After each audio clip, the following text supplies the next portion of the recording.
What's going on, y'all? Back again. Just got back from a transfusion actually.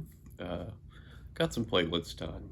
Um, I am pretty anemic, though not enough for a full blown blood transfusion.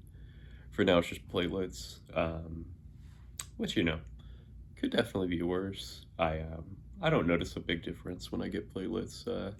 How I feel before and after. They definitely make me pretty lethargic the day of though. Though I think with any blood product, that's pretty unavoidable.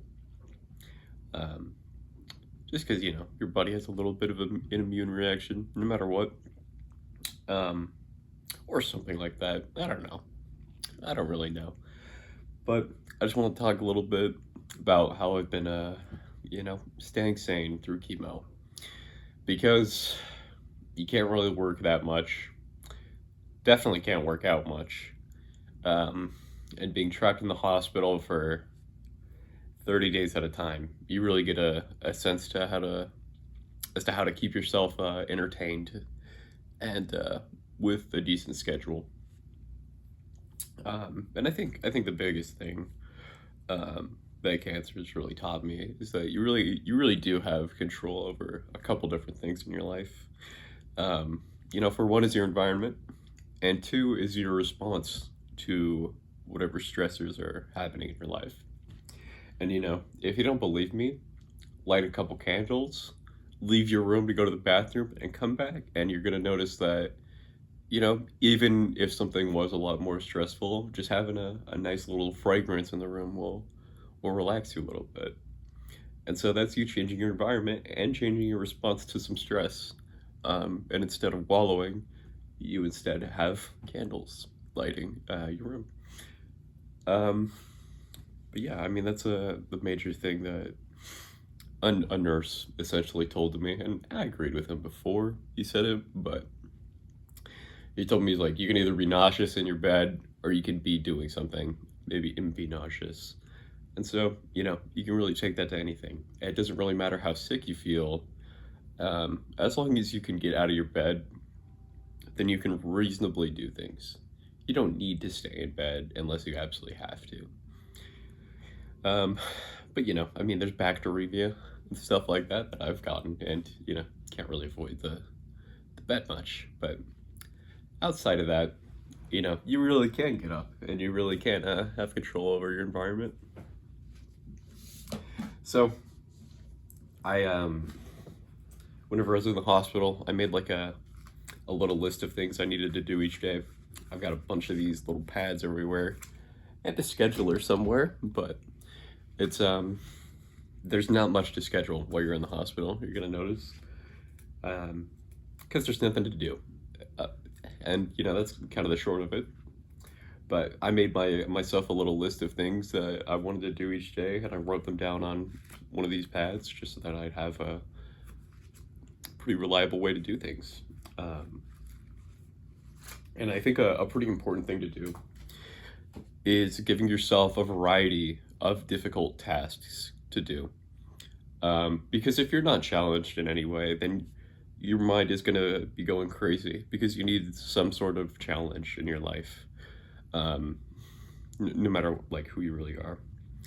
And so, the easiest thing that I would do every single day is just get a book that was some sort of fiction, that I could be reasonably entertained by, but still have at least a little bit of a challenge. Obviously, scrolling through Twitter is not challenging at all. And while I did do that, I tried to like keep it as when I was the most bored of everything and, and hated doing anything.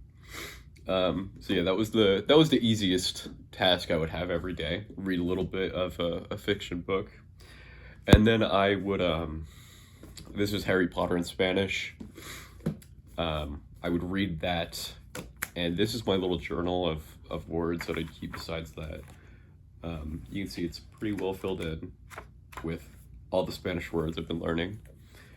Um, and while a lot of people say that learning a language is hard, I won't disagree with them because I definitely don't speak fluent Spanish, but I mean, you learned how to do it before you could think. So, I mean, considering that, it shouldn't be the hardest thing that you do, I think.